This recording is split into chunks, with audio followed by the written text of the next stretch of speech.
Johnny master ఒక pan India choreographer అని చెప్పొచ్చు. ఎందుకంటే టాలీవుడ్, బాలీవుడ్ అలాగే కాలీవుడ్ లో కూడా ఇప్పుడు కొరియోగ్రఫీ చేస్తున్నారు. రీసెంట్ గా వచ్చిన అన్ని సూపర్ హిట్ సినిమాలో ఏదో ఒక సాంగ్ కొరియోగ్రఫీ అయినా జానీ మాస్టర్ చేసి ఉండారు అండ్ ఇప్పుడు ఒక మంచి పొజిషన్ లో కూడా ఉన్నారు. అలానే జనసేన పార్టీలో కూడా అతను జాయిన్ అయ్యారు. అయితే జానీ మాస్టర్ మీద ఒక 20 ఏళ్ల యువతి రేప్ కేసు పెట్టింది.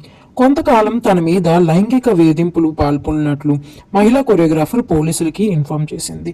ఈ యువతి జానీ మాస్టర్ దగ్గర అసిస్టెంట్ కొరియోగ్రాఫర్ కింద పనిచేసింది. అప్పటి నుంచి ఈ ఫిజికల్ అబ్యూస్ అనేది జానీ మాస్టర్ చేస్తున్నారు అని, అప్పుడప్పుడు అవుట్డోర్ షూట్స్కి వెళ్ళినప్పుడు కూడా తన మీద ఫిజికల్ అబ్యూస్ చేశారని, అలాగే జానీ మాస్టర్ వాళ్ళ వైఫ్ తనని కొట్టారని కూడా తను ఇన్ఫార్మ్ చేసింది పోలీసులకి.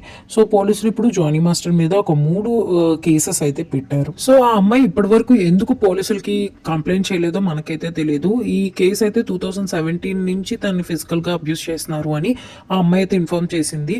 కానీ జానీ మాస్టర్ ఈ మధ్యలో చాలా బెదిరింపులు చేశారు అని, అలాగే వేరే వాళ్ళని పంపించి కూడా బెదిరించారు అని ఆ అమ్మాయి అయితే పేర్కొంది.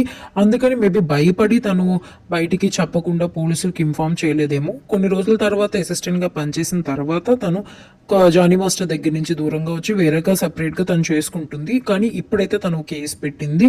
అది కూడా రీసెంట్ గా ఆగస్ట్ లోని చాలా బాగా కొరియోగ్రాఫ్ చేశావు అని చెప్పి ఏదో ఒక లెటర్ పంపించడం ఏదో జరిగిందంట. సో ఎంతవరకు ఇందులో నిజాలు ఉన్నాయని అనేది పోలీసులే బయట పెట్టాలి. సో ఈ కేసు అనేది ఇప్పుడు ఇన్వెస్టిగేషన్ చేసి ఎవరిది తప్పు, అసలు ఏం జరిగింది అనేది ఫుల్ డీటెయిల్స్ త్వరలోనే పోలీసులు అయితే బయట చెప్తారు. అలాగే జనసేన పార్టీ నుంచి కూడా జానీ మాస్టర్ ని ప్రస్తుతానికి ఈ కేసు అంతా అయ్యే వరకు కొంచెం దూరం పెట్టారు అనే అఫీషియల్ నోటిఫికేషన్ అయితే వచ్చింది.